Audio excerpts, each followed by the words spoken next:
Good morning everyone. Good morning. तो जल्दी जल्दी सबको लाइव आ जाइए, फिर हम आज का सेशन स्टार्ट करते हैं। आज तो मैं फिर भी बहुत ज़्यादा तो कुछ नहीं कराने वाला हूँ, कंडक्शन ही मेनली करवाऊँगा और नेक्स्ट लेक्चर जो होगा संडे को उस दिन मैं रेडिएशन करा दूँगा। ज़्यादा देर की क्लास इसलिए नहीं ले पा रहा हूँ, थोड़ा तबीयत भी मेरी जैसे मैंने आप लोगों को बताया था थोड़ा प्रॉब्लम चल रही है, इसलिए मैं बहुत दो तीन ढाई घंटे क्लास नहीं ले पा रहा हूँ। ठीक है, तो एक बार कमेंट करके बताइएगा आवाज़ सही से आ रही है क्या नहीं आ रही है। ठीक है, सब फ्री होगा क्या? नहीं, मंडे से ये मान के चलिए कि कल नेक्स्ट लेक्चर मेरा उन बच्चों के लिए रहेगा जो बच्चे मतलब कि पेड ज्वाइन कर चुके हैं, नहीं सारा पेड नहीं रहेगा। ठीक है, तो चलिए ठीक है, देखते हैं।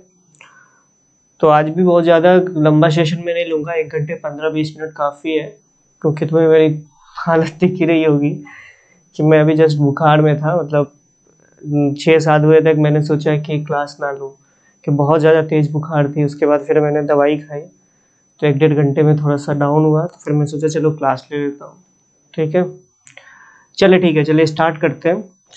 पिछले लेक्चर में मैंने कंडक्शन में मैंने आप लोगों को बता दिया था कि हीट थर्मल रेजिस्टेंस क्या होता है। तो थर्मल रेजिस्टेंस अगर आप लोगों को पता है, उसको मैंने आपको रिलेट करवाया था। अगर आपको याद हो कि मैंने किस चीज़ से उसको रिलेट करवाया था, कि जैसे कि आपको ओम्स लॉ पढ़ते हैं, भी I is equals to delta भी बाई आर पढ़ते। आप लोग ये चीज़ देखे होंगे 10th क्लास से, आप लोग 10th क्लास से आप देख रहे होंगे। इसी तरीके से हम लोग ये तो हो गया हमारा इलेक्ट्रिक करंट। इसी तरीके से हीट करंट, जिसको मैं क्यू डॉट से दिखा रहा हूँ, Q dot is equals to delta T by R thermal, इस तरीके से लिख सकते हैं।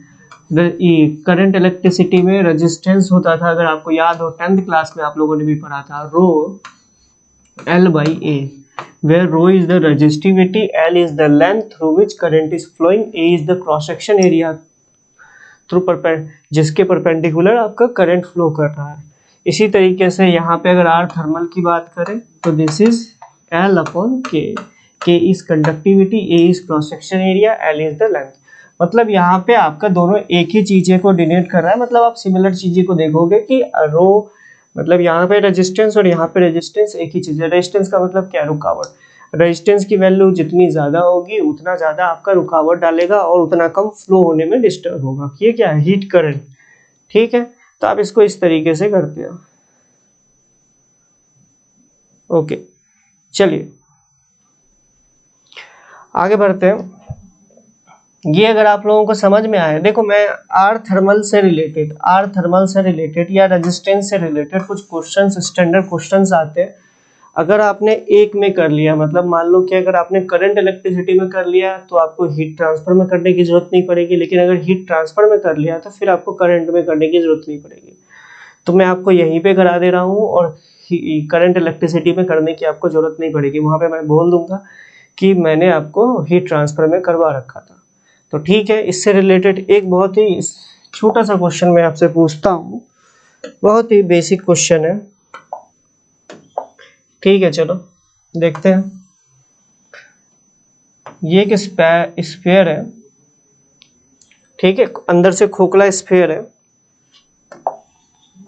अंदर से खोखला एक स्फीयर है। ये अंदर में मटेरियल भरा हुआ है, इसके अंदर कुछ मटेरियल भरा हुआ है, अलग अलग प्रकार के मटेरियल भरा हुआ है। इसका जो मटेरियल का कंडक्टिविटी है, मैं हीट ट्रांसफर का क्वेश्चन करा रहा हूँ इसलिए मैं कंडक्टिविटी यूज कर रहा हूँ। हो सकता है करंट इलेक्ट्रिसिटी का अगर क्वेश्चन होता, रेजिस्टिविटी यूज किया होता, तो दोनों में एक ही तरीके से किया जाता है, तो उसमें कोई दिक्कत वाली बात होगी नहीं। ये आपको दे रखा है K is equals to K not times R आपको दे रखा है, मतलब कि K जो है R के हिसाब से चेंज हो रहा है। अच्छा, इसका इनर रेडियस आपको दे रखा है, इसका इनर रेडियस आपको दे रखा है, चलो इसका इनर रेडियस आपको दे रखा है A और आउटर रेडियस आपको दे रखा है B। तो अगर हीट जो है वो अंदर वाले सरफेस से बाहर वाले सरफेस की ओर फ्लो करे, तो आपको बताना है कि इस पर्टिकुलर मटेरियल का थर्मल रेजिस्टेंस क्या होगा। सेम क्वेश्चंस आपका करंट इलेक्ट्रिसिटी में भी आ सकता था, लेकिन वहां पे आपको रेजिस्टेंस पूछा होता। समझ रहे हैं मेरी बात को? तो इसको कीजिए एक बार, या आप इसको करंट इलेक्ट्रिसिटी का क्वेश्चन मान के करना चाहते हो तो उसको मान के कर लीजिए, लेकिन दोनों में थोड़ा सा डिफरेंस आएगा, ये बात आपको समझ में आना चाहिए, क्योंकि वहां पे रेजिस्टिविटी डायरेक्ट मल्टीप्लाई होता था और यहाँ पे कंडक्टिविटी 1/k होता है, तो वो दोनों का डिफरेंस थोड़ा सा याद रखिएगा, ठीक है। तो इसको एक बार कीजिए, फिर मैं करके आपको दिखाता हूँ, तुरंत कीजिए।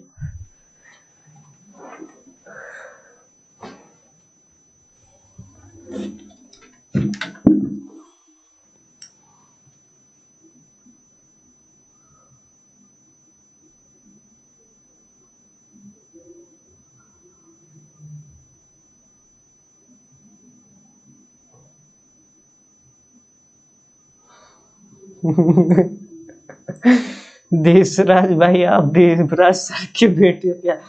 अबे भाई वो उसका भाई है। देवराज सर अभी इतने छोटे हैं, उसकी शादी क्या होगी पागल।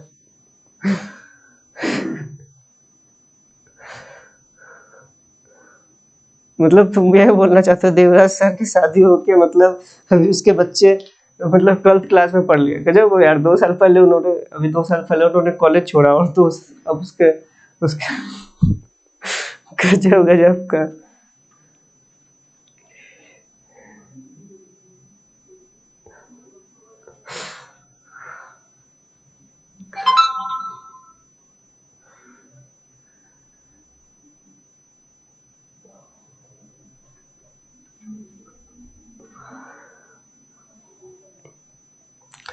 थोड़ा बहुत समझ में आया। देखिए ये मैं यही बोल रहा हूँ कि मैंने अगर आपको यहाँ पे करा दिया तो वहां पे करने की वैसे इतनी जरूरत पड़ेगी नहीं, फिर भी चलिए देखिए इसको।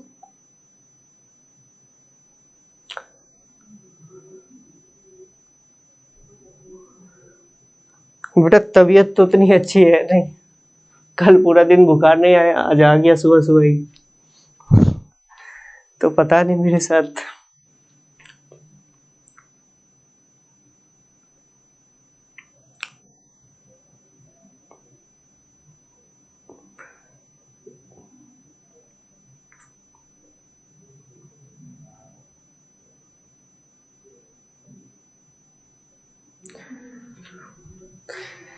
चलिए देखते हैं। देखिए जब भी इस तरह के क्वेश्चंस आए, कभी भी रेजिस्टेंस वाला क्वेश्चन आए, तो मैं आपको एक ही बात बोलता हूँ कि देखिए आपको घबराना नहीं है। सबसे पहले तो ये देखना है कि करंट का फ्लो या हीट का फ्लो, करंट मतलब हीट करंट या इलेक्ट्रिक करंट का फ्लो किस ओर से किस ओर है, ठीक है। क्या उस डायरेक्शन पे जाने पर क्या लेंथ में चेंज आ रहा है, एरिया में चेंज आ रहा है? क्योंकि जो रेजिस्टेंस है वो मटेरियल की मटेरियल प्लस उसके डायमेंशंस पे डिपेंड करता है। रेजिस्टिविटी तो मटेरियल की प्रॉपर्टी होती है, लेकिन रेजिस्टेंस जो होता है वो ऑब्जेक्ट किस तरह का है और वो किस मटेरियल का बना है, इस चीज पे डिपेंड करता है। तो देखो हीट फ्लो जो करेगी उसको मैं दूसरे कलर से, ब्लू कलर से दिखा रहा हूं। वो ऐसे, ब्लू हो जाओ भाई, वो ऐसे फ्लो करेगी, देखो ऐसे ही फ्लो करेगी। अब किसी भी डायरेक्शन पे जाओ, हीट को जो डिस्टेंस ट्रेवल करना पड़ेगा वो b माइनस ए करना पड़ेगा, लेकिन जैसे ही वो थोड़ा सा आगे जाएगा क्रॉस सेक्शन एरिया चेंज हो जा रहा है। दूसरी बात उसकी कंडक्टिविटी जो है वो भी चेंज हो जा रही है, ठीक है। तो इसके लिए हम लोग क्या करेंगे, ध्यान से देखो। इसके लिए मैं ऐसा कर रहा हूं, नेक्स्ट पेज में बनाता हूं।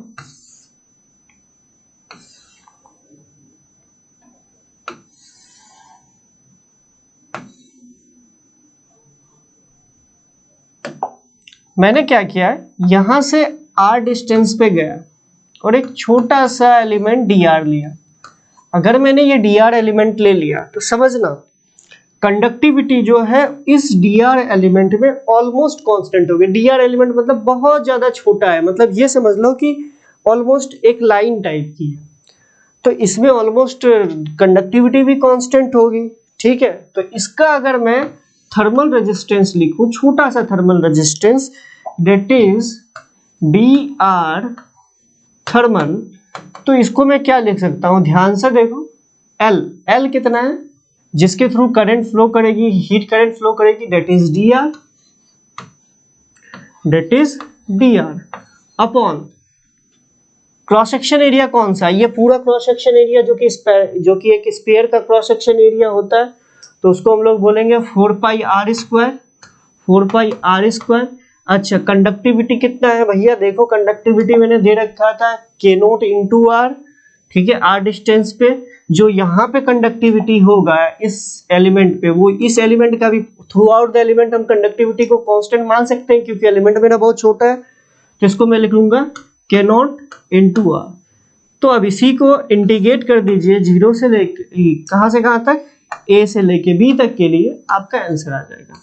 ठीक है, इस तरह के क्वेश्चंस में और भी वेरिएशन आपको करवाया जा सकता था, जैसे एग्जांपल के लिए मैं आपको बोल रहा हूँ, अब इंटीग्रेट करने का क्या मतलब होता है, ऐड करना, इसी तरीके से हजारों करोड़ों एलिमेंट को ऐड कर दो।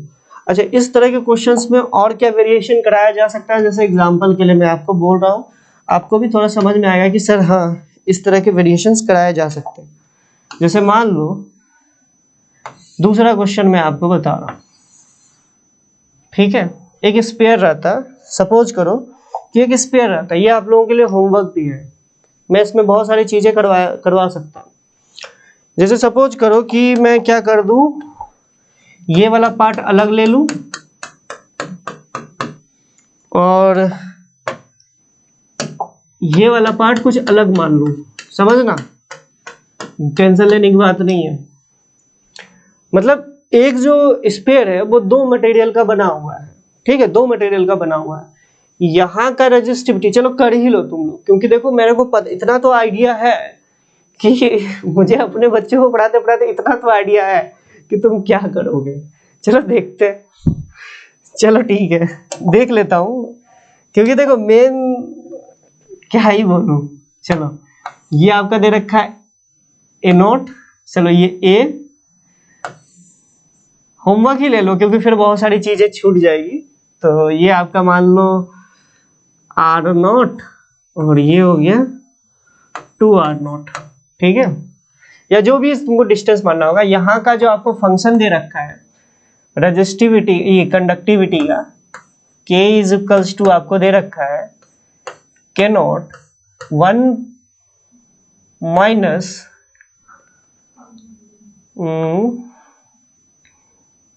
स्मॉल r बाई r, ये आपको यहां से यहां तक दे रखा है, ठीक। इस वाले का, अंदर वाले का, बाहर वाले का क्या दे रखा है, k is equals to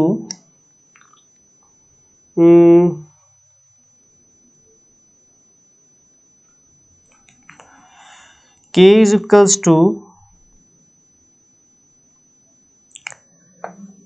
K not 2 minus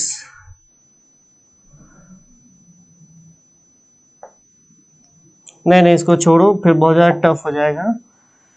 k is equals to K not by r, और यहाँ पे लिख लेना r belongs to small r to 2r, ठीक है। ये आपको दे रखा है, इसके लिए आपको सॉल्व करना है, जितना भी गंदा पंदा जो भी एक्सप्रेशन आए वो आपको सॉल्व करना है। तो ये दोनों आप एक बार सॉल्व कीजिएगा, सिंपल सी बात है, तो इसको सॉल्व कर लीजिएगा। इनर रेडियस ए नोट दे रखा है, आउटर रेडियस सोच लो कि 2r नोट दे रखा है, अंदर में एक और लेयर है जिसको कि r नोट तक दे रखा है, उसका कंडक्टिविटी अलग, बाहर का कंडक्टिविटी अलग, और ये क्वेश्चन है आपका। तो इसको एक बार कोशिश कीजिएगा, ठीक है। अगर डाउट आए तो नेक्स्ट लेक्चर में मुझसे एक बार पूछ लीजिएगा, मुझे नहीं लगता उतनी ज़्यादा प्रॉब्लम आनी चाहिए, ठीक है, क्योंकि मेनली मैं आपको यही बोलूँगा, एक बार यहाँ से इसका अलग से निकालना पड़ेगा, फिर इसका यहाँ से यहाँ तक के लिए अलग से निकालना पड़ेगा, ठीक है। या आप इंटीग्रेट ही करना चाहते हो तो दो अलग अलग एलिमेंट के लिए करना पड़ेगा, क्योंकि एक बार लिमिट यहाँ से यहाँ तक कीजिएगा, दूसरी बार में यहाँ से यहाँ तक कीजिएगा, पूरा एक बार मत कर देना। चलिए ठीक है, ये आप ऐसे समझ सकते हो, दो को हमने जोड़ रखा है, दोनों सीरीज कॉम्बिनेशन में है तो भैया दोनों ऐड ही होगा, समझ रहे हो मेरी बात को, और कुछ है नहीं। इसके अलावा इसमें ज़्यादा कुछ बचता नहीं है। एक क्वेश्चन मैं आप लोगों से पूछता हूँ, जैसे इसका यूज कहाँ होता है, मैं आपको इसके यूज के बारे में बता रहा हूँ। इस पे मैं देखो ज़्यादा फोकस क्यों दे रहा हूँ, क्योंकि इससे रिलेटेड मैं क्वेश्चन भी आप लोगों को कराऊंगा। अभी मैं इसलिए करवा रहा हूँ इस तरह के क्वेश्चंस, ताकि आपको समझ में आए कि उस तरह के क्वेश्चन जब मैं करवाऊंगा उस तरह के क्वेश्चंस, तो आपको समझ में आएगा। जैसे एग्जांपल के लिए मैं आपको बोलता हूँ कि मान लो, सपोज करो,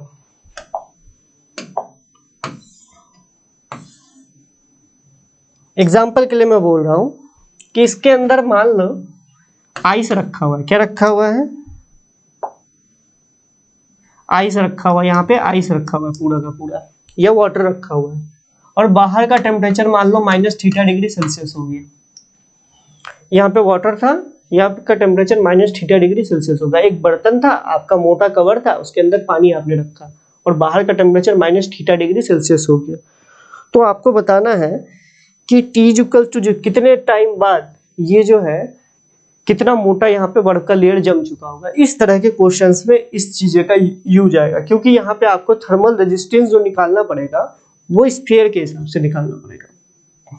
समझ रहे मेरी बात को? तो ये क्वेश्चन मैं करवाऊंगा आपको। इसी तरीके से मान लो सिलेंड्रिकल अगर करना पड़ता है, सुनना मेरी बात को, सिलेंड्रिकल आपको करना पड़ता है। जैसे सपोज करो कि एक सिलेंड्रिकल है कंटेनर होता, इसके अंदर हम वाटर को भर दिए होते हैं। सपोज करो कि एक सिलेंड्रिकल कंटेनर होता है, इसके अंदर हमने वाटर को भर दिया होता है। अब हीट का जो फ्लो है वो ऐसे जा रहा है, और बाहर का टेम्परेचर फिर मान लो -θ°C हुआ था, अंदर में वाटर भरा है। तो आपको बोलता है किसी टाइम टी पे बताइए कि इसके अंदर कितना जो है वाटर, ये बर्फ जम गया होगा। तो उस केस में भी थर्मल रेजिस्टेंस का काम आता। तो हर जगह आपको कहीं ना कहीं काम तो जरूर आता। समझ रहे मेरी बात को? तो इसको इग्नोर इसलिए इसको थोड़ा सा फोकस करके पढ़ाता हूँ। ठीक है, चलिए अब हम लोग आगे बढ़ते हैं। हम लोगों ने ये तो देख लिया। तो चलिए हम आगे बढ़ते हैं और हम आपसे बात करते हैं। जैसे ज्यादातर क्वेश्चन जो होते हैं इसमें वो आपके करंट इलेक्ट्रिसिटी से लिंक होते हैं, तो आपको Kirchhoff first law, Kirchhoff second law का थोड़ा बहुत आइडिया होना चाहिए। I think Kirchhoff first law भी आपको आइडिया है, तो आप क्वेश्चंस कर लोगे। जैसे एग्जांपल के लिए मैं आपसे एक बेसिक क्वेश्चन आपसे पूछता हूँ, ये बताइएगा। जैसे ये देखो, ये नहीं,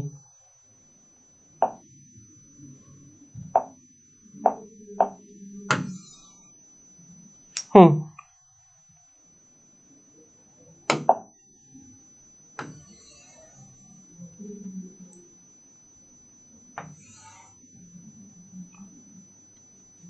ठीक है। अगर आपसे पूछ लिया जाए, जैसे सपोज करो कि एक चारों क्या बोलोगे, आइडेंटिकल रॉड्स हैं, और सभी की लेंथ L दे रखी, क्रॉस सेक्शन एरिया, बस ऐसे बेसिक से आपसे पूछ रहा हूँ कि लेंथ L दे रखा है, क्रॉस सेक्शन एरिया A दे रखा है। अब हमने क्या किया कि यहाँ पे टेम्परेचर सपोज करो T0 लगा दिया, और इस एंड का टेम्परेचर सपोज करो 3T0 है। तो आपसे पूछ ले कि यहाँ का टेम्परेचर और यहाँ का टेम्परेचर क्या होगा, एग्जाम्पल के लिए मैं आपसे पूछ रहा हूँ, तो कैसे करोगे? बस मैं आपसे बेसिक्स इसलिए पूछ रहा हूँ कि क्या आप इसको करंट इलेक्ट्रिसिटी से रिलेट कर पा रहे हो या नहीं कर पा रहे हो। बस आपसे बेसिक्स पूछ रहा हूँ कि यहाँ का और यहाँ का टेम्परेचर, मतलब आपको दे रखा है सभी रॉड जो है, जैसे ये रॉड हो गई, एक ये रॉड हो गया, ये भी रॉड हो गया, ये भी रॉड हो गया, और ये भी हो गया।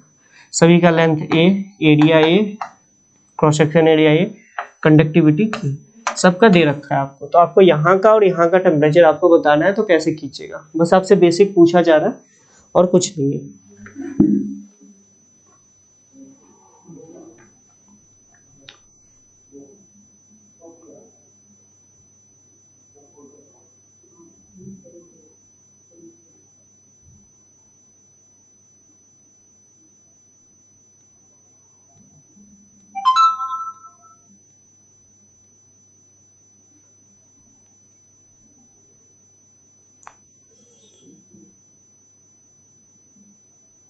व्हाट्सअप कर देना, मैं आंसर बता दूंगा देख के। अगर मैंने भी अभी सोचा भाई, मैं क्या मतलब कि रट के थोड़ा आता आंसर।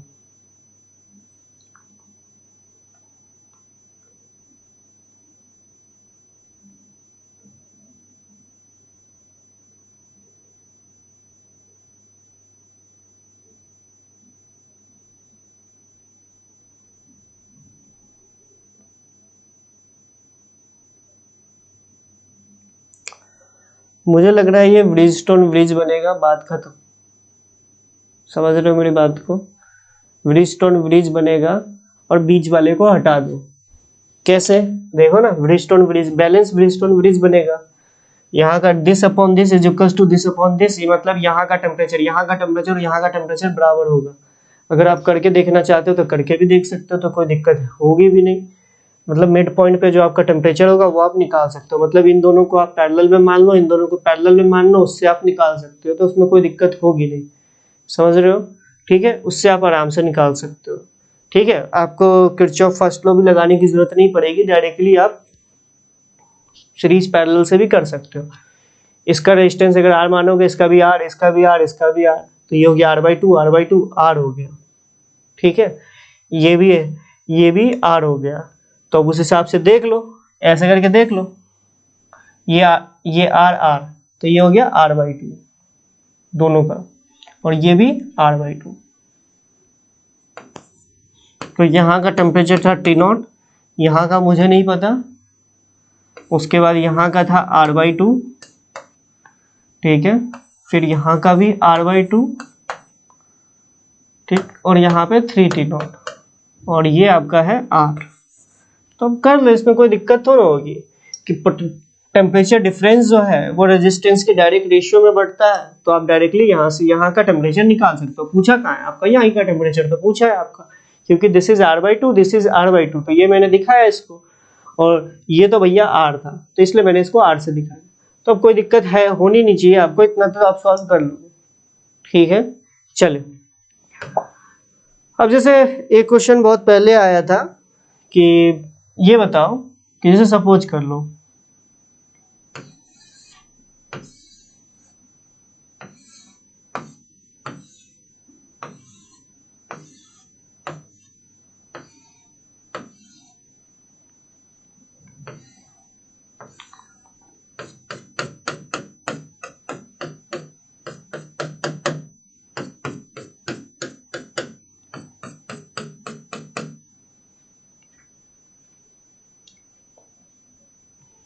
ठीक है,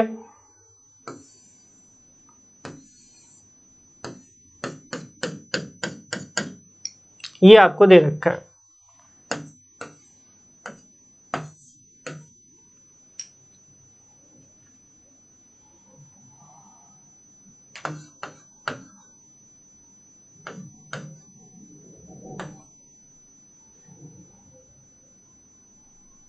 रन दो इसको, ये आपको दे रखा है। इसी तरीके से सेम क्वेश्चन क्या दिया हुआ था, अब यहाँ पे ऐसे करके दे रखा था। सपोज करो यहाँ का T0 और यहाँ का टेम्परेचर T0, तो आपको यहाँ का पूछा था, ये A और B, यहाँ का टेम्परेचर आपको बताना, और कुछ नहीं पूछा था। सभी का length same, area same, same material, तो आपसे ये पूछा गया है। तो एक बार करके बताइए, सोचिए इसको।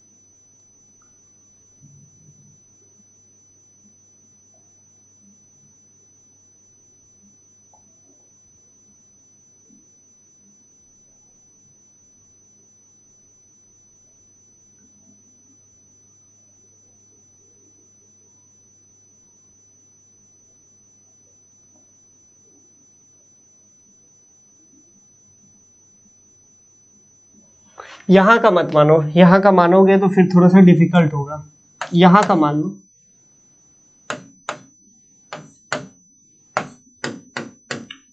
अब करो, इसके मिड पॉइंट का टेम्परेचर आपको 2T0, और ये जो जंक्शन है यहाँ का टेम्परेचर T0 दे रखा है। अब कीजिए,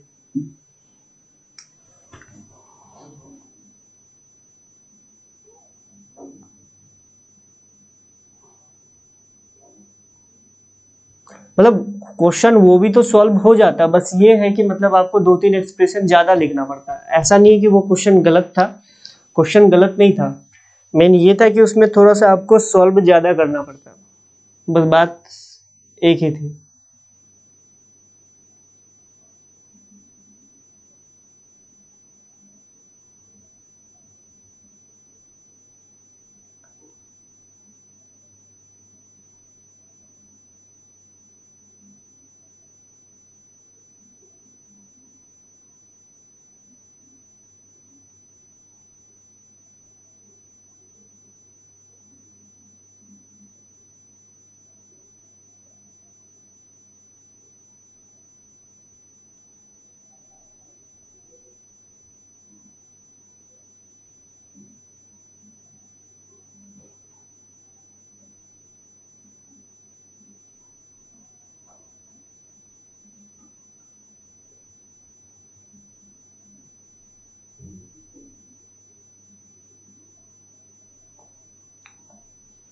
तो देखो इसको कुछ है नहीं, अगर तुमको यहाँ का टेम्परेचर दे रखा है तो तुम क्या कर लो, पॉइंट पोटेंशियल टेक्निक से करंट की वैल्यू फाइंड आउट कर लो, कोई दिक्कत है नहीं। यहाँ से मैं सर्किट, इसका मुझे कोई काम है नहीं तो मैं इसको क्यों ढोके चलूँ, तो ये कुछ ऐसा दे रखा है, ध्यान से देखना। अगर मैं इसको चेंज करना चाहूँ तो मैं इसको ऐसे कर सकता हूँ,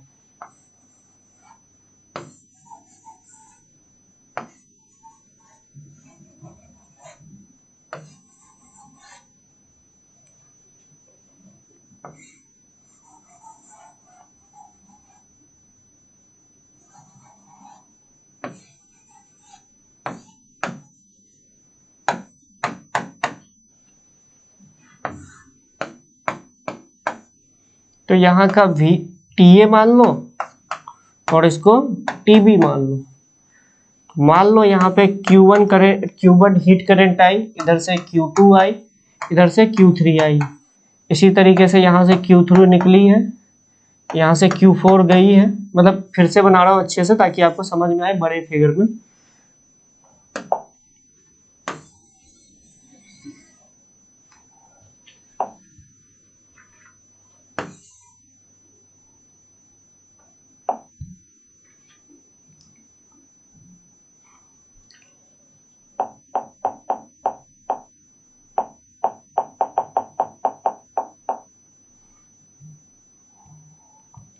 ये आपको समझ में आया होगा थोड़ा थोड़ा कि मतलब कि मैं क्या बताने की आपको कोशिश कर रहा हूँ, कि बस आपको सर्किट डायग्राम बनाना है और उसके बाद आंसर सॉल्व हो जाएगा आपका।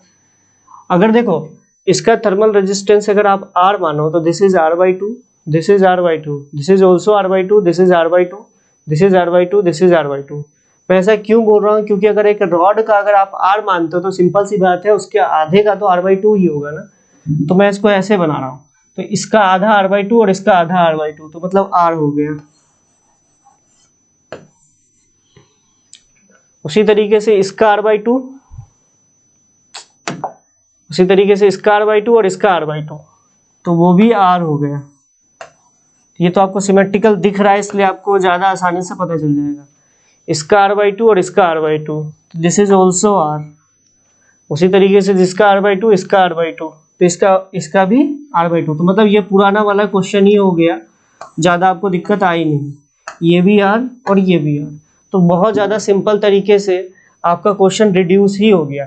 हाँ, लेकिन अगर इस क्वेश्चन में मैं अगर मान लो सपोज करो कि इसका थर्मल कंडक्टिविटी या इसका थर्मल कंडक्टिविटी कुछ डिफरेंस कर दिया होता, तो फिर आपको ना मतलब कि वो चीजें आप इस तरीके से इसको डायरेक्टली आपको सिमेट्रिकल आपको नहीं दिखता। मतलब सपोज कर लेते हैं एक क्वेश्चन के तरीके से, मैं आपको एक सपोज करके एक समझाना चाहता हूँ कि मान लो कि इसका रेजिस्टेंस सपोज करो 2R आ जाता।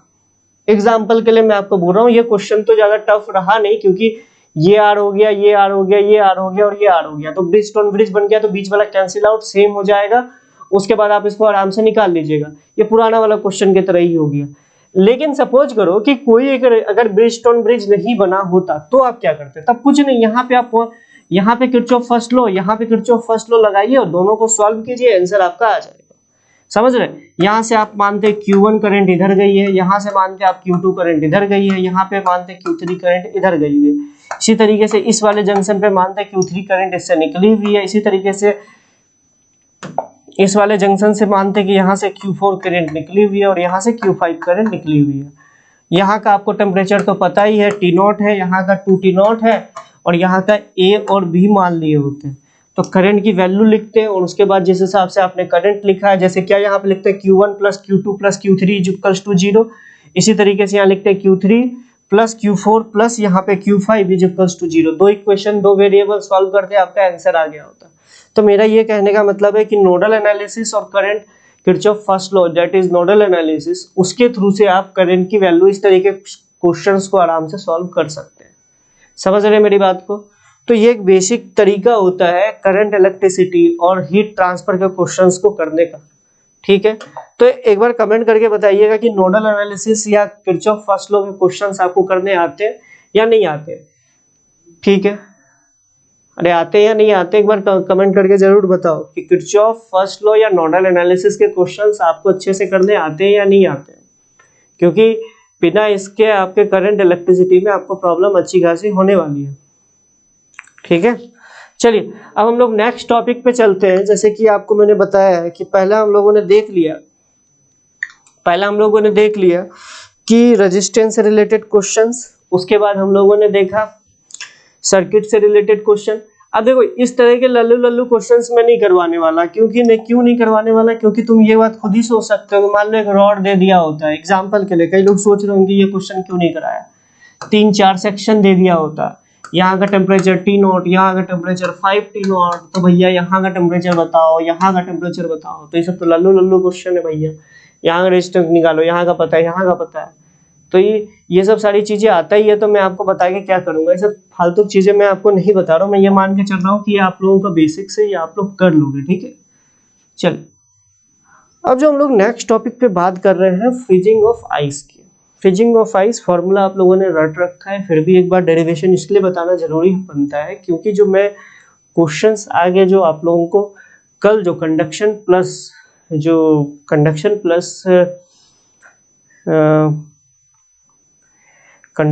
जो कैलोरीमेट्री के क्वेश्चंस कराऊंगा उसमें बहुत ज्यादा काम आने वाला है। तो पहले वही टॉपिक मैं एक बार आप लोगों को रिकॉल करवा देता हूँ कि देखिए ठंड के दिन में क्या होता है कि जो हमारी जो लैक है वो जम जाती है। तो उसका जमना किस तरीके से होता है, अगर आपने डिस्कवरी चैनल अच्छे से देखा होगा तो लेक पूरी की पूरी नहीं जमती है, उसका एक पर्टिकुलर लेयर ऊपर वाला जम जाता है और नीचे पूरा का पूरा पानी रहता है। तो किस रेट से वो जो आइस है वो जमती है लेक के ऊपर, और उसका टाइम के साथ क्या रिलेशन होता है, इन सब चीजों के बारे में हम लोग थोड़ा सा देखते हैं। मान लो ये आपकी लेक है, ठीक है, बाहर का टेम्परेचर बस रिकॉल करवाने के लिए करवा रहा हूँ, मैं मान के चल रहा हूँ, मैक्सिमम लोग जानते हैं तो इसलिए थोड़ा सा फास्ट चलते हैं। ठीक है, ये वाले जो वाटर था अचानक से बाहर का टेम्परेचर -θ डिग्री सेल्सियस चला गया, और ऑब्वियस सी बात है वाटर का जो टेम्परेचर है वो 0 डिग्री सेल्सियस से तो कम हो नहीं सकता। क्यों नहीं कम हो सकता, क्योंकि वाटर जो है 0 डिग्री सेल्सियस से जैसे नीचे जाएगा तो पहले जमेगा, उसके बाद धीरे धीरे आइस में कन्वर्ट होगा, फिर आइस में कन्वर्ट होने के बाद उसका टेम्परेचर माइनस में जा सकता है। अब देखो जैसे ही होगा तो मैं मान के क्या चल रहा हूं कि किसी एक टाइम t पे ये जो लेक का है x थिकनेस ऑफ बर्फ जो है t इक्वल्स टू टी पे, किसी time t equals to T पे मैं ये मान के चल रहा हूं कि t इक्वल्स टू 0 पे ये जमना चालू हुआ था, मतलब थिकनेस इसकी 0 थी। अब आप अज्यूम कर सकते हो कि t इक्वल्स टू 0 पे इसकी थिकनेस आप कितना मानते हो। मैंने 0 मान रखा है, आप कुछ और भी मान सकते हो। तो मैंने क्या मान लिया, t इक्वल्स टू टी पे इसकी थिकनेस x है, मतलब कि x थिकनेस की जो ऊपर वाली लेयर है वो जम चुकी है, और dx थिकनेस जो है ये जम रही है। कितनी dx थिकनेस जम रही है। तो एक बात बताओ, अगर dx थिकनेस जम रही है तो ये कुछ ना कुछ हीट एनर्जी, अगर ये जमेगा तो सिंपल सी बात है एनर्जी को छोड़ेगा। तभी तो अगर कोई 0 डिग्री सेल्सियस में, यहाँ का वाटर कितने डिग्री सेल्सियस पे होगा, मुझे लग रहा है 0 डिग्री सेल्सियस पे होगा, क्योंकि 0 डिग्री सेल्सियस पे होगा तभी तो आपका क्या बोलते हैं क्या कि जो वाटर है उसी के बाद तो आपका मतलब कि ये फ्रीज होना चालू हो जाएगा। तो इसको ये कितनी एनर्जी छोड़ेगा, अगर एक तरीके से बोला जाए कि अगर इतना थिकनेस आइस जम रहा है तो कितनी एनर्जी छोड़ेगा, और वो एनर्जी किसके थ्रू जाएगा, इसी के थ्रू जाएगा। अच्छा, आपको आइस का thermal conductivity K of ice दे रखा है, ठीक है। तो मुझे लग रहा है कि इसका मास, मैं मान लेता हूं उसका मास dm है, ठीक है, into latent heat of fusion, इतनी जो एनर्जी है वो निकालेगा, और वही ये जो एनर्जी इस आइस के थ्रू ही सराउंडिंग में चला जाएगा, क्योंकि जो हीट का फ्लो होता है वो high temperature to low temperature की ओर होता है, और लो टेम्परेचर कहाँ है, सराउंडिंग में है, तो इस तरीके से जाएगा हीट का। तो अच्छा, इस डीएम की वैल्यू क्या होगी, तो मैं डीएम की जो वैल्यू होगी, मुझे लग रहा है कि आप इसको ऐसे समझ सकते हो, मान लो कि सरफेस एरिया ऑफ लैक कुछ होगा, तो उसको मैंने ए मान लिया, इंटू थिकनेस dx, तो ये हो गया इसका वॉल्यूम, इंटू इंटू मैं मान लेता हूँ वाटर की डेंसिटी कुछ रो थी, तो ये हो गया मास, तो ये हो गया डीएम। तो आपको ये पता चल गया इतनी एनर्जी निकल रही है, और किसके थ्रू निकल रही है, इसके थ्रू निकल रही है, इस आइस के थ्रू निकल रही है, ठीक है। तो आप क्या बोल सकते हो कि ये जो एनर्जी गई, मतलब कि जो रेट ऑफ हीट ट्रांसफर हुआ होगा dq बाई dt, वो किसके थ्रू गया होगा, इसके थ्रू गया होगा, जो कि होगा k of ice into temperature difference. Temperature difference कितना है, यहाँ का जीरो और यहाँ का माइनस थीटा, तो डेट इज थीटा, तो zero minus minus of theta, तो ये हो गया थीटा, अपॉन अपॉन लेंथ कितना दे रखा है आपको, x अपॉन x। अच्छा, डी क्यू की वैल्यू आप क्या लिख सकते हो, dm इंटू एल एफ, और dm की वैल्यू अभी आप लोगों ने लिखा, dm की वैल्यू क्या लिखा था, dm आप लोगों ने लिखा था a into D x into rho, ये तो हो गया dm, इंटू एल एफ, ये तो हो गया q upon D T is equal to K I theta into x. अब इसको सॉल्व कर दीजिए, t is equal to zero पे, जैसे मैंने आपको बोला कि t is equal to zero पे मान लीजिए कि इसकी थिकनेस कितनी थी, और उस समय जो आपका time t is equal to zero पे x की वैल्यू, मतलब कि थिकनेस कितनी थी बर्फ की, वो आप मान लीजिए, हो सकता है आप जीरो मान लो या x1 मान लो, कुछ मानोगे, और उसी तरीके से t जो कस टू टी पे थिकनेस आपकी कितनी थी, तो टाइम और थिकनेस ऑफ आइस के बीच का आपको रिलेशन पता चल जाएगा। सेम कॉन्सेप्ट जैसे मैंने आपको बताया, अगर ये ऐसा ना दे के स्पेयर के अंदर दे दिया होता, तो आप उस हिसाब से सोच सकते हो कि आपको फिर दूसरे तरीके से सॉल्व करना पड़ता, ठीक है। आई थिंक आपसे हो जाएगा अब इस तरह के क्वेश्चन, तो कल मैं आपको जब ये क्वेश्चन दूंगा तो मैक्सिमम लोगों से आप आई थिंक होने लगेगा। ये तो था हमारा थिकनेस ऑफ आइस वाला कॉन्सेप्ट, जो कि आप लोग मैक्सिमम लोग कर भी लोगे। अब नेक्स्ट कॉन्सेप्ट जो आता है हमारा, वो नेक्स्ट कॉन्सेप्ट आता है थर्मल कंडक्टिविटी का, मतलब कि इक्विवेलेंट थर्मल कंडक्टिविटी, के इक्विवेलेंट का। अब के इक्विवेलेंट कैसे निकालेंगे उसको बस हम एक ही क्वेश्चन में समझते हैं। जैसे कि मैं एग्जांपल के लिए मैं आपको बोल रहा हूँ, जैसे मान लो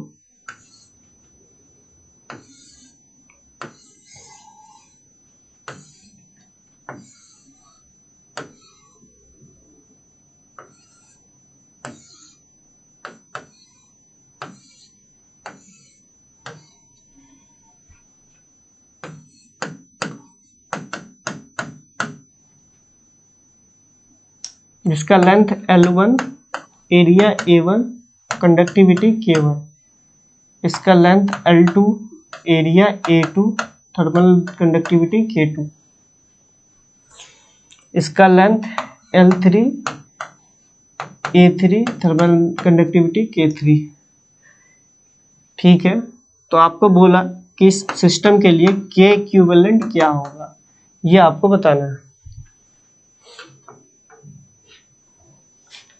सोचो, इसको थोड़ा सा करने की कोशिश करो।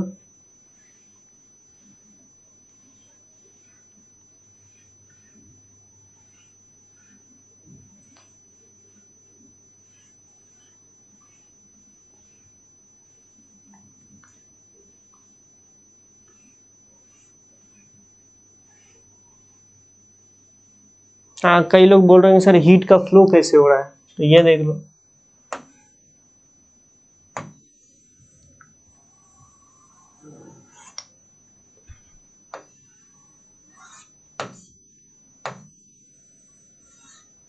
मतलब हीट का फ्लो ऐसे हो रहा है आपका, ये मान के चलिए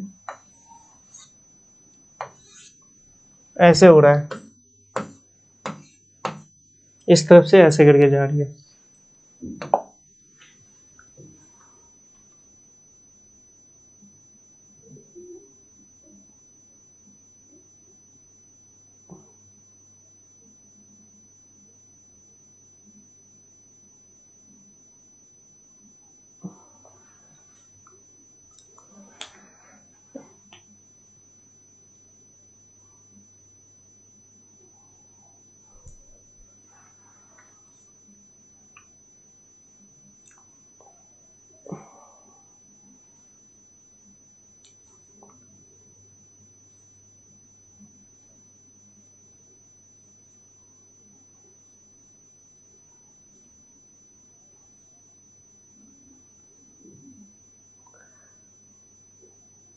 थोड़ा सा बताइएगा कैसे करके निकालेंगे इसको, थर्मल कंडक्टिविटी। ये बहुत मतलब बेसिक क्वेश्चन से, एक बार जेईई में इस पर क्वेश्चन भी आया हुआ है, तो एक बार देख बताइएगा।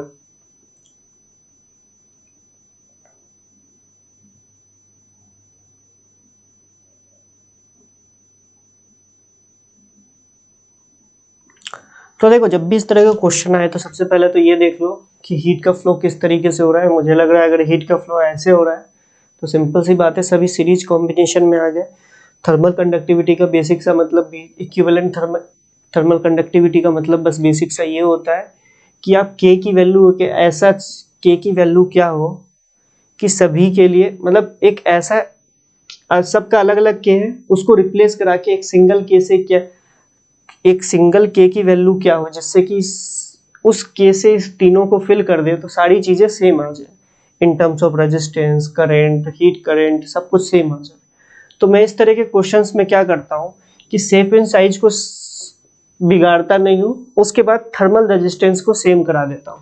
क्योंकि ये सीरीज कॉम्बिनेशन पे लगा हुआ है तो क्या मैं मान सकता हूँ कि इसका इक्विवेलेंट एक ऐसा ही सर्किट होगा, मतलब कि सेम होगा, बस इसमें डिफरेंस क्या होगा कि सब जगह जो अलग अलग के था अब सेम के होगा और शेप एंड साइज सेम होगा। लेकिन अगर सिस्टम सेम है तो इसका मतलब थर्मल रेजिस्टेंस भी सेम होगा। मतलब मेरा ये कहने का मतलब है कि लेंथ, एरिया, इन सब चीजों में कोई चेंज नहीं आएगा, लेकिन एक सिंगल वो क्या वैल्यू हो के की जिससे कि हम इन तीनों में वो चीजें को अलग अलग के से रिप्लेस करा के उस सिंगल के से इसको फिल कर सकते हैं। तो मेरा ये कहने का मतलब तीनों का तीनों सीरीज कॉम्बिनेशन में है तो इसको R1 मान लो, इसको R2 मान लो, इसकी R3 मान लो, ठीक है, तो इसको R3 मान लो। तो मतलब मैं बोल सकता हूँ R1 plus R2 plus R3 initial is equals to R1 plus R2 plus R3 final, क्योंकि K पुट करने के बाद, उस पर्टिकुलर K को पुट करने के बाद भी R थर्मल की वैल्यू बराबर हो रही होगी। तो मैं लिख सकता हूँ, इसकी वैल्यू क्या लिख सकता हूँ, L1 upon K1 into A1 plus of L2 upon K2 into A2 plus of L3 upon K3 plus K3 into A3 should be equals to L1 upon K into A1। मतलब मैंने क्या बोला कि किसी एक पर्टिकुलर K से तीनों को फिल कर दिया, उस K की वैल्यू क्या होनी चाहिए, plus L2 upon K into A2 plus L3 upon K into A3। तो इस K की वैल्यू निकाल लीजिए, आपका आ गया आंसर। इस तरीके से हम लोग निकालते हैं। दूसरा क्वेश्चन, बुक का क्वेश्चन करा रहा हूँ, कोई दिक्कत नहीं। इस तरह का देखो, इस तरह का तुमने किसमें देखा होगा, हाँ,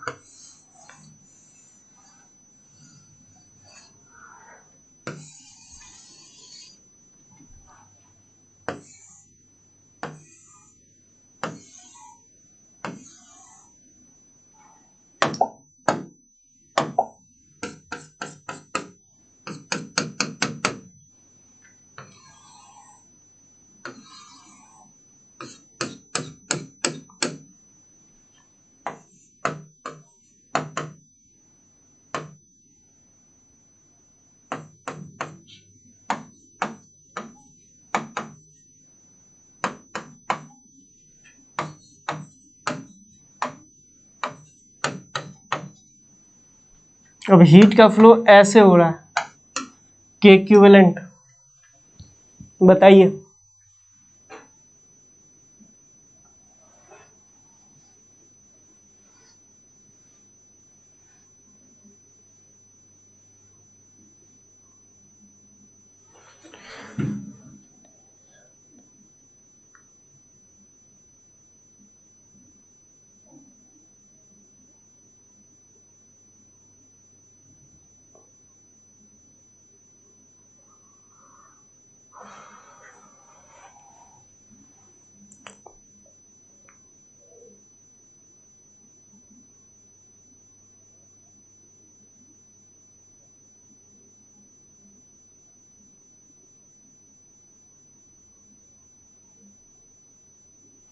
तो इसमें कुछ है नहीं, तीनों पैरेलल कॉम्बिनेशन में दे रखा है, तीनों पैरेलल कॉम्बिनेशन में है तो तीनों को आप सेम करवा दीजिए। तो यहाँ लिखिएगा 1/R1 plus 1/R2 plus 1/R3 should be equals to, अब तीनों को के करवाने के,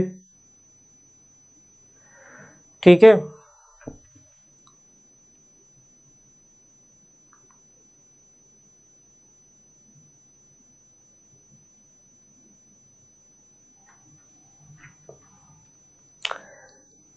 अच्छा एक बात बताइए, ये तीनों पैरेलल कॉम्बिनेशन में, क्योंकि पैरेलल कॉम्बिनेशन में क्यों, क्योंकि अगर देखिएगा इस वाली पूरी प्लेट पे टेम्परेचर सेम होगा, अगर तुम ध्यान से देखो हीट का फ्लो ऐसे हो रहा है, इसका मतलब मैं ये बोल सकता हूँ कि इस पूरे लाइन पे टेम्परेचर सेम होगा और इस पे पूरा टेम्परेचर सेम होगा।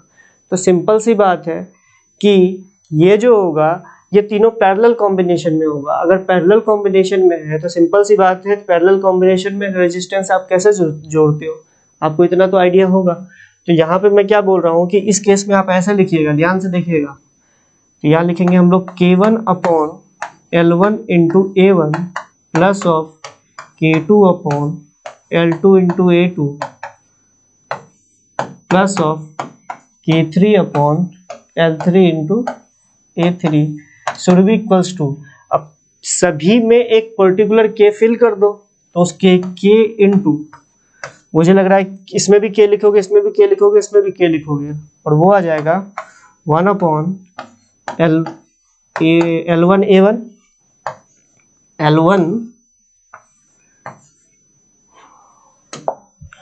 L1 A1 plus of 1 upon L2 A2, इसी तरीके से तीसरा वाला।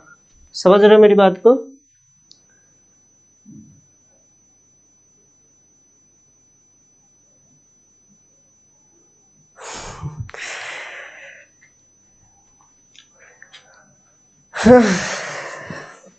इस बार और भी पढ़ाऊंगा, टेंशन मत लो, पूरा का पूरा 12th आप लोगों का आ जाएगा, उसकी टेंशन मत लीजिएगा।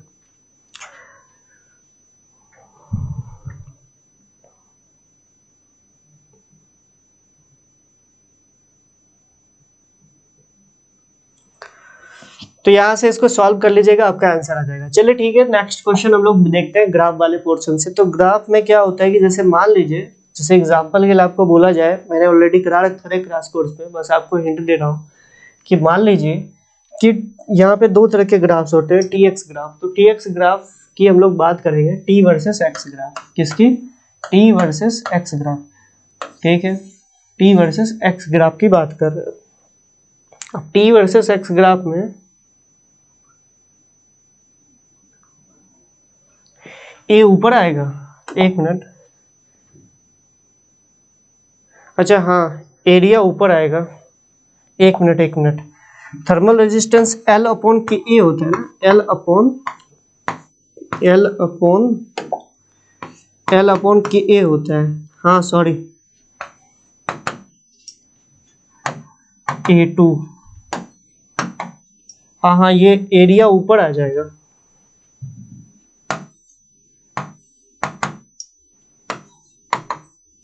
हाँ एरिया ऊपर आ जाएगा, मैंने एरिया ऊपर आ जाएगा क्योंकि thermal resistance is L upon K ए। तो जब उल्टा करोगे तो L नीचे आ जाएगा, के ए ऊपर आ जाएगा, तो ये इस तरीके से आपको दिखेगा। तो K कॉमन आ जाएगा और इनको फिर डिवाइड कर दीजिएगा तो आपका आंसर आ जाएगा इस तरीके से।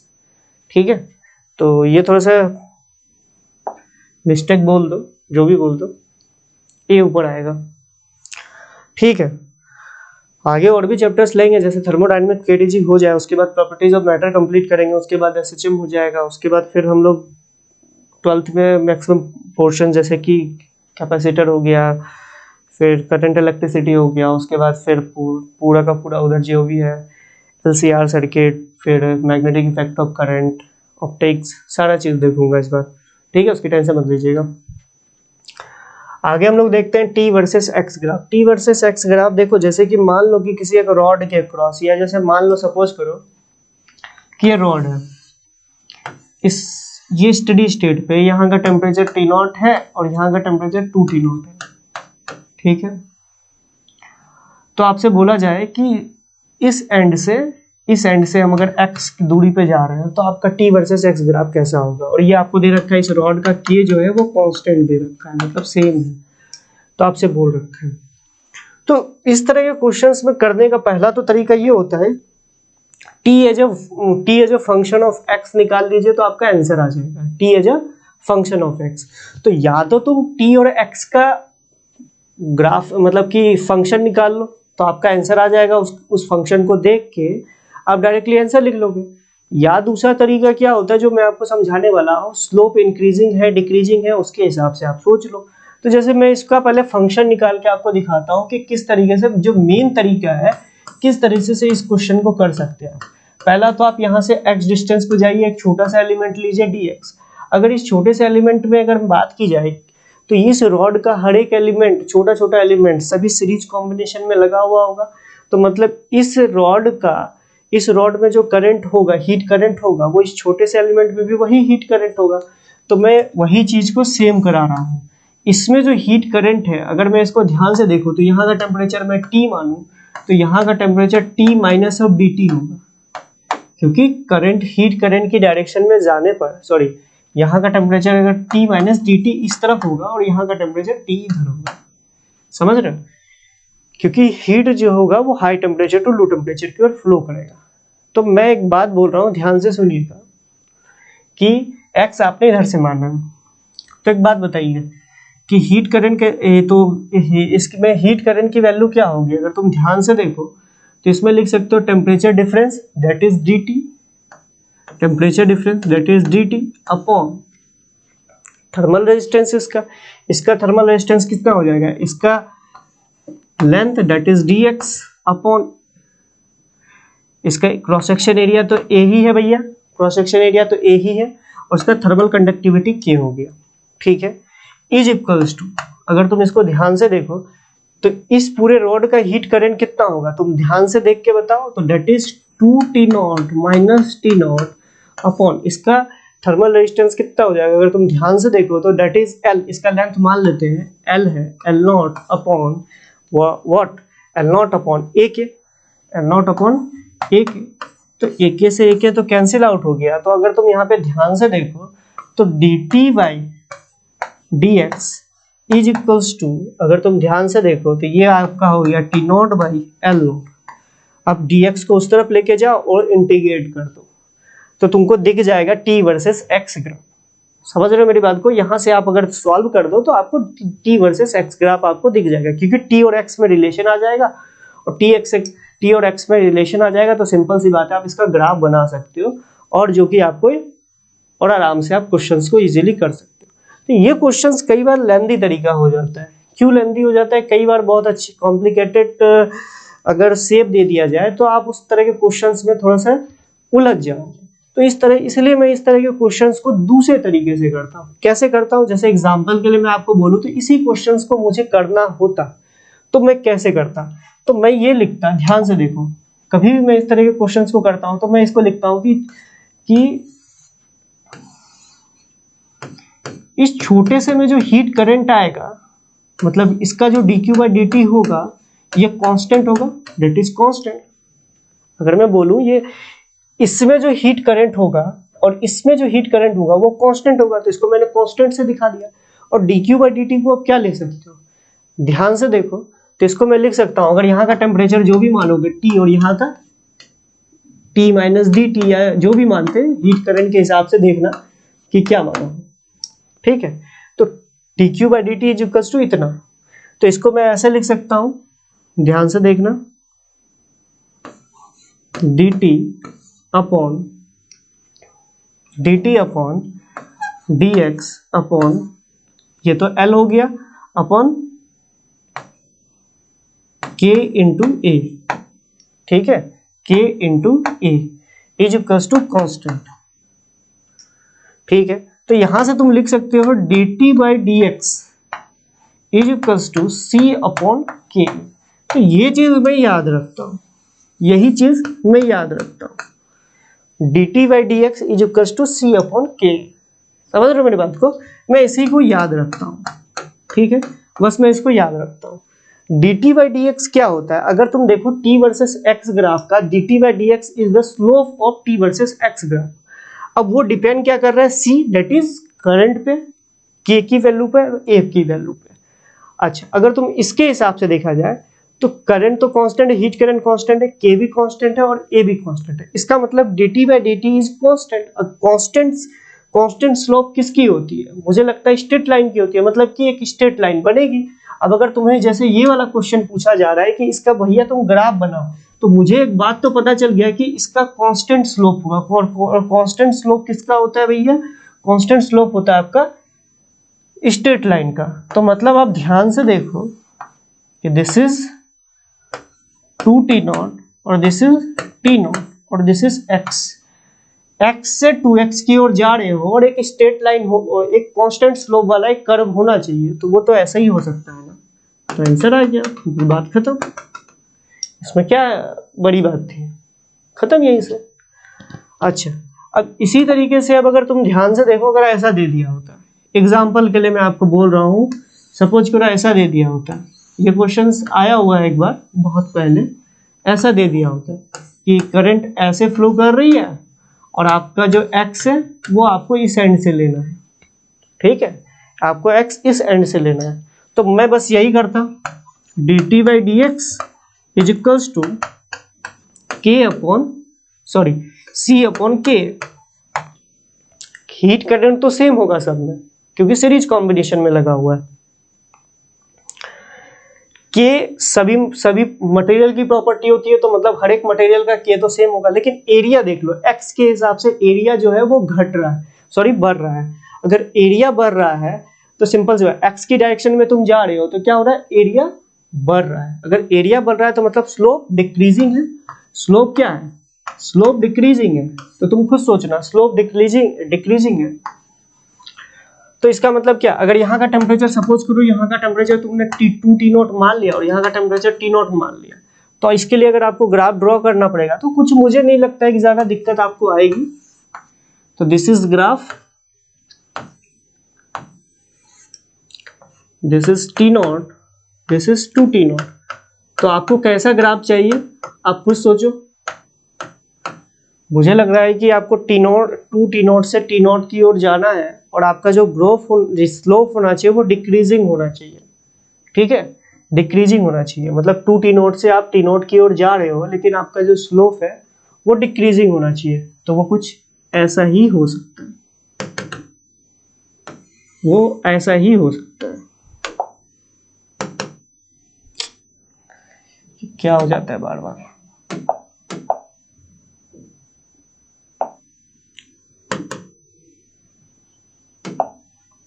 तो वो कुछ ऐसा ही आ सकता है, ठीक है।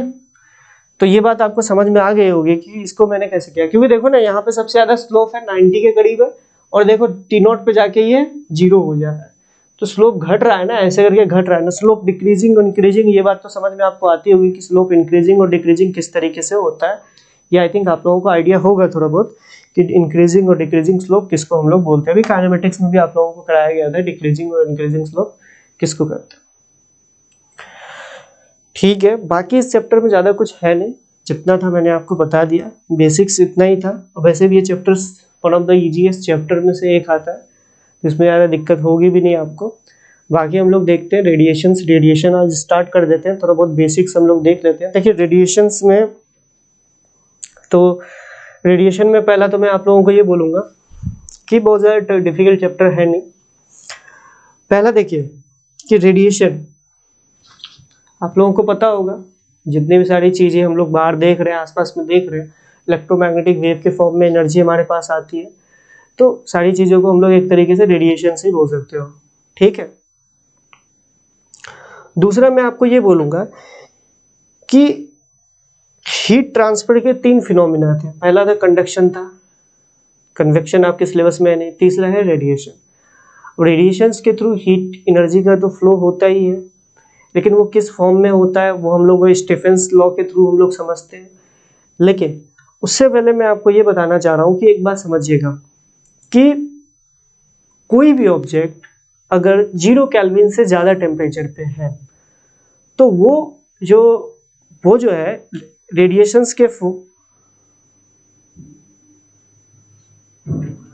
क्या ठीक से बताना है आपको, एक बार थोड़ा सा बताइएगा, पूछिएगा कौन सी चीज़ आपको फिर से बतानी है, इसको दोबारा बताना है या फिर नया चैप्टर स्टार्ट करना है या फिर क्वेश्चंस कराने हैं।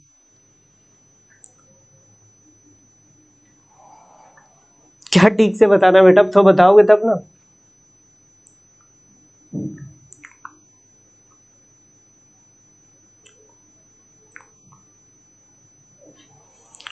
थैंक यू बेटा।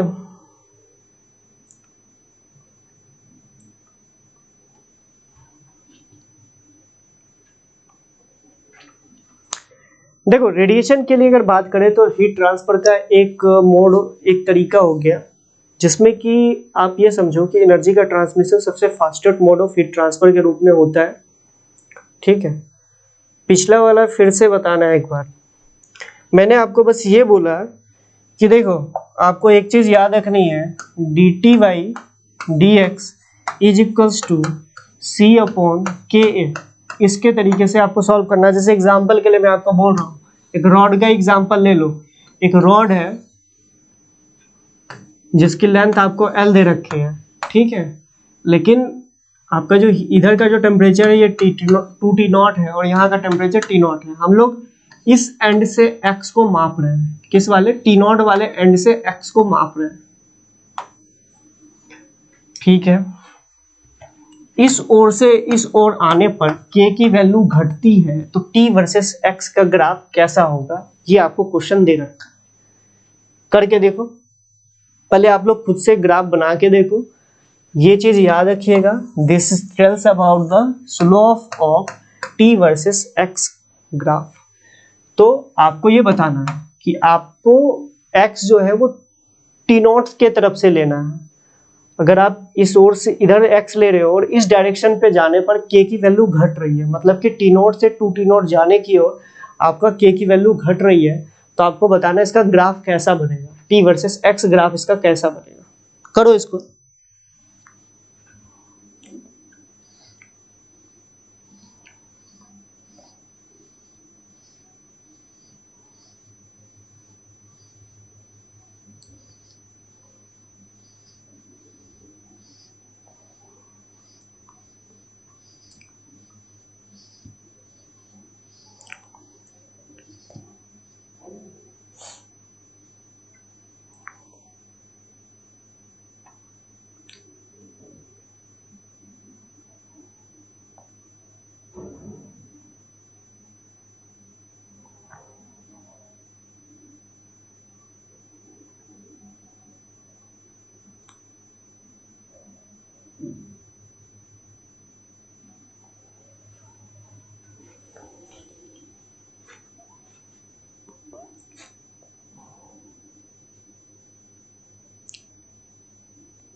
तो देखिए कुछ है नहीं इसमें, अगर तुम ध्यान से देखो इसमें भी वही करते हैं, एक्सिस्टेंस पे जाते हैं, छोटा सा एलिमेंट dx लेते हैं।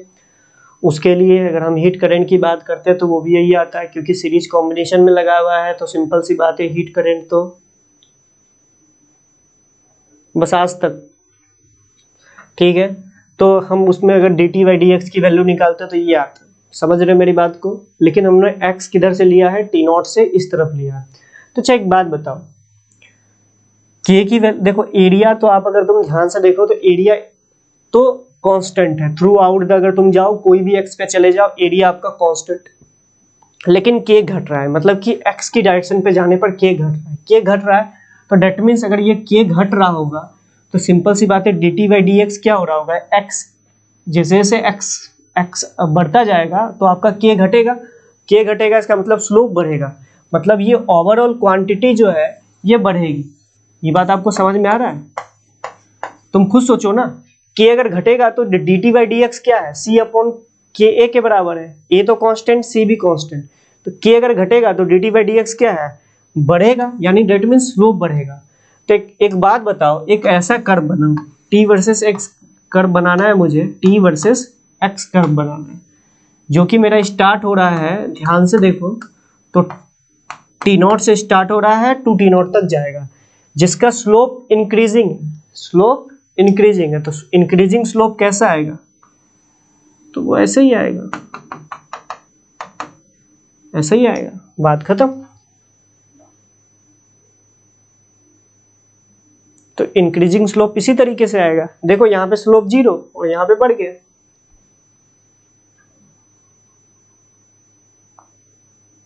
तो ये समझ में आया अब आपको? ठीक है, तो यहां तक आप लेंथ एल भी बोल सकते हो, ये आपका एल लेंथ है। तो इस तरह के क्वेश्चन मैंने आपको बोला।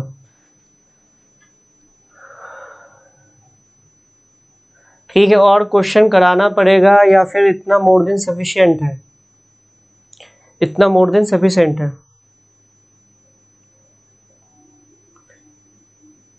इतना मोर देन सफिशिएंट है या फिर और भी बताना पड़ेगा?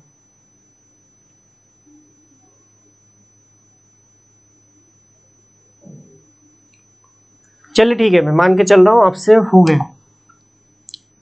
ठीक है, चल, तो पहला तो एक बात समझिएगा, देखिए एक थ्योरी है, फिबोस थ्योरी ऑफ एक्सचेंज रेडिएशन में, तो हम लोग बात कर रहे थे sir what is the equation. अब देखो इक्वेशन ऑफ ग्राफ निकालने के लिए पहली बात तो सुनिएगा, एक बच्चा मेरे से पूछ रहा है कि सर इक्वेशन ऑफ ग्राफ कैसे निकालेंगे, तो भैया देखो अगर इक्वेशन ऑफ ग्राफ अगर आपको निकालना है, सुन लो मेरी बात को, तो के का कुछ ना कुछ आपको एक्सप्रेशन आपको दिया हुआ होता, के का एक्सप्रेशन दिया हुआ होता, तो dt बाई डी एक्स में आप k का एक्सप्रेशन उसको पुट कर दीजिए, c कांस्टेंट रहेगा, a आपको पता है कांस्टेंट है, तो इसको इस हिसाब से इंटीग्रेट कर दीजिए, आपका आंसर आ जाएगा t वर्सेस x ग्राफ का। समझ रहे हैं? यहां से भी आप directly t versus x graph बना सकते थे, बस आपको ये याद रखना है। लेकिन c क्या है ये आपको पता होना चाहिए, दिस इज द नेट, मतलब एक तरीके से बोलो डेल्टा टी अपॉन इसका आर थर्मल जो भी है, समझ रहे हो? तो ये आपको निकालने के लिए आना चाहिए कि किस तरीके से हम लोग निकाल सकते हैं।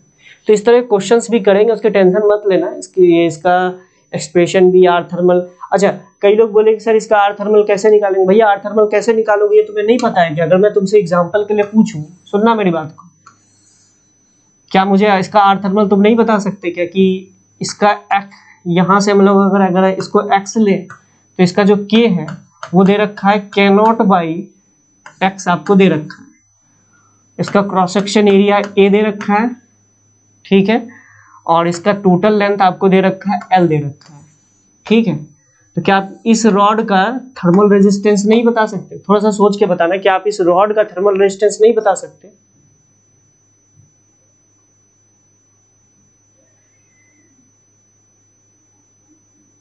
तुम एक बात बताओ, क्या तुम इस रॉड का थर्मल रेजिस्टेंस बता सकते हो या नहीं बता सकते हो? बस आप इतना बता दीजिए।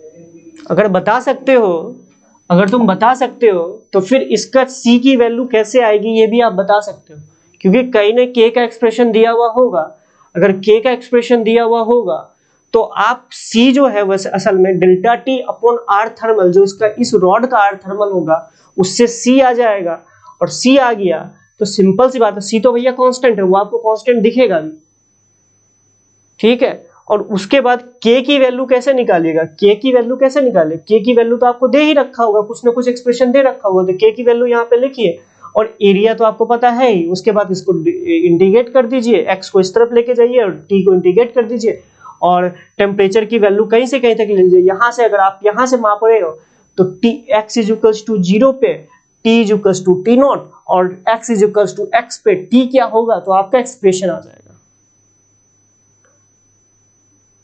ठीक है।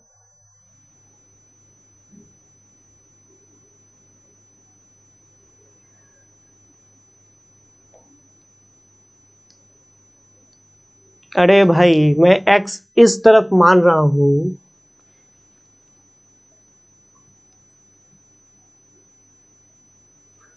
समझ में आया?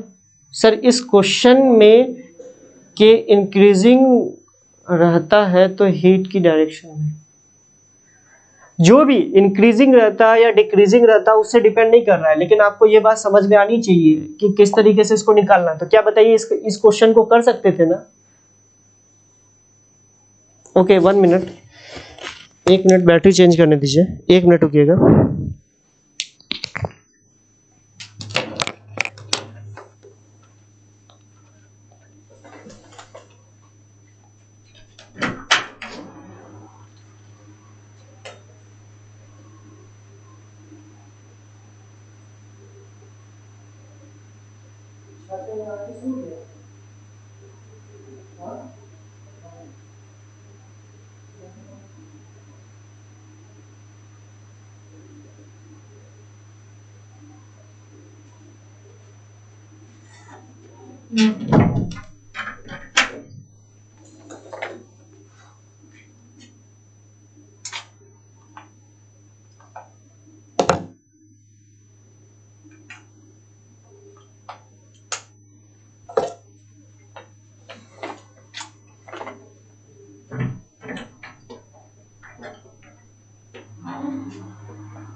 ठीक है, चले ठीक है। बाकी और कुछ क्वेश्चंस में प्रॉब्लम आई थिंक होगी नहीं आपको, ठीक है। चलिए, के हिसाब से सारी चीजें वैल्यूज चेंज होती रहेगी। ओके, मैं जो थोड़ा बहुत थ्योरी आपको बता रहा था, हाँ, जैसे ये वाला क्वेश्चन था, इसमें क्या था, कुछ था ही नहीं। यहाँ से एक्सिस्टेंस पे जाते, छोटा सा एलिमेंट लेते, इस छोटे से एलिमेंट का जो आर थर्मल होता वो आप क्या करते हैं, ध्यान से बताइए। ये होता है L अपॉन के ए, तो इसका L कितना है भैया, dx है, अपॉन इसका k कितना है भैया, k नोट इंटू x ले लेते, ऊपर आ जाता, और एरिया इसका क्या है, a होता है। इसको इंटीग्रेट कर दीजिए x के रिस्पेक्ट, तो आपका आंसर आ जाता है इसका आर थर्मल की वैल्यू। समझ रहे हैं मेरी बात को? तो ये आपको इतना सोचना नहीं पड़ता, ठीक है, इतना आपको सोचना नहीं पड़ता। तो यहाँ से आप थर्मल रेजिस्टेंस इसका आसानी से निकाल सकते थे। चलिए, अब अगर हम लोग बात करें, ध्यान से सुनिएगा मेरी बात को। जैसे मैं रेडिएशन की बात कर रहा था कि प्रिबोस थ्योरी कहता है कि हर एक बॉडी जो कि 0 केल्विन, केल्विन मतलब समझते हैं ना, 0 केल्विन से अबव टेम्परेचर पे है, वो इलेक्ट्रोमैग्नेटिक वेव के फॉर्म में एनर्जी रेडिएट करता है। तो इसका रीजन क्या होगा, अगर तुम ध्यान से सोचो तो अगर तुम्हें ये बात पता होगी कि कोई भी चार्ज पार्टिकल अगर रेस्ट पे है तो इलेक्ट्रोस्टैटिक फील्ड जनरेट करता है, ठीक है, और अगर वो मोशन में है तो electric field plus magnetic field दोनों जनरेट करता है। हाँ, लेकिन अगर वो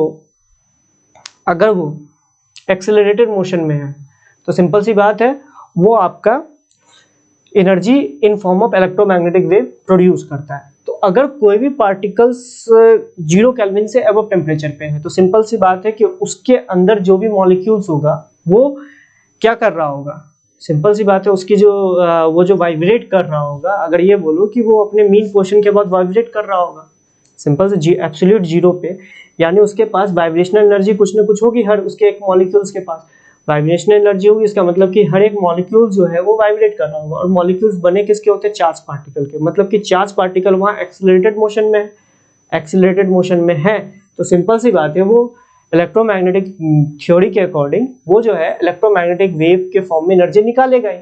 मैं फिर से एक बार आपको बोल रहा हूँ जिससे कि आपको समझ में आ जाए कि इलेक्ट्रोमैग्नेटिक वेव थ्योरी जो है, इलेक्ट्रोमैग्नेटिक थ्योरी जो है वो ये बात कहती है कि कोई भी चार्ज पार्टिकल अगर एक्सेलरेटेड मोशन में है तो वो EM वेव्स के फॉर्म में एनर्जी निकालेगी। अगर कोई भी पार्टिकल 0 केल्विन से एवर टेम्परेचर पे है, इसका मतलब है, सिंपल सी बात है कि हर उस पार्टिकल के अंदर जो भी मॉलिक्यूल्स होगा वो क्या होगा, वाइब्रेशनल मोशन में होगा। अगर वाइब्रेशनल मोशन को अगर आप अच्छे से समझते हो तो इसका मतलब होता है कि वाइब्रेशनल मोशन में पार्टिकल के पास कुछ ना कुछ एक्सेलरेशन होता है, मतलब हमारा मॉलिक्यूल जो है वो के पास कुछ ना कुछ एक्सेलरेशन है। अगर एक्सेलरेशन है तो सिंपल सी बात है कि उस मॉलिक्यूल्स के अंदर जो चार्ज पार्टिकल है उसके पास भी एक्सेलरेशन। अरे मॉलिक्यूल्स बना किसका होता है, इलेक्ट्रॉन प्रोटॉन न्यूट्रॉन का। मॉलिक्यूल्स मतलब एटम्स, या आप बोल दो एटम्स का एक तरीके से कॉम्बिनेशन फॉर्म।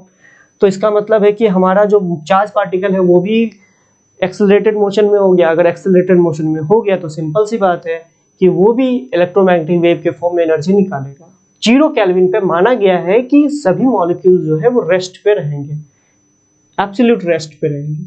तो इसलिए बोला जाता है कि एट 0 केल्विन, above 0 केल्विन और particles radiates energy in form of electromagnetic wave. ये आपको समझ में आना चाहिए, मैंने इसका एक्सप्लेनेशन आपको दे दिया। कई बार इससे रिलेटेड क्वेश्चंस आ जाते हैं थ्योरेटिकल, इसलिए मैंने आपको बताया ये चीज। दूसरा कि कोई भी पार्टिकल अगर एनर्जी में, जैसे मैं एनर्जी अगर छोड़ रहा हूँ तो सिंपल सी बात है मेरा टेम्परेचर गिरना चाहिए, लेकिन ऐसा होता क्यों नहीं है? इसका बस मेन रीजन ये होता है कि मैं साथ साथ एनर्जी छोड़ भी रहा हूँ, साथ साथ एब्जॉर्ब भी कर रहा हूँ सराउंडिंग से। तो मतलब कोई भी ऑब्जेक्ट एक साथ दो फिनोमिना करता है, रिलीज भी करता है, साथ साथ कुछ ना कुछ एब्जॉर्ब भी करता है। तो तुम एक बात खुद सोच के बताओ, कोई भी चीज का टेम्परेचर अगर कांस्टेंट है तो इसका मतलब है एक ऑब्जेक्ट है उसका टेम्परेचर कांस्टेंट है, इसका मतलब है इसको जितनी एनर्जी आपने दी है उतनी एनर्जी इसने छोड़ दी है। मतलब energy absorb is equals to energy release, मतलब जितना इसने रेडिएशंस के फॉर्म में एनर्जी एब्जॉर्ब किया उतना रिलीज कर दिया रेडिएशंस के फॉर्म में।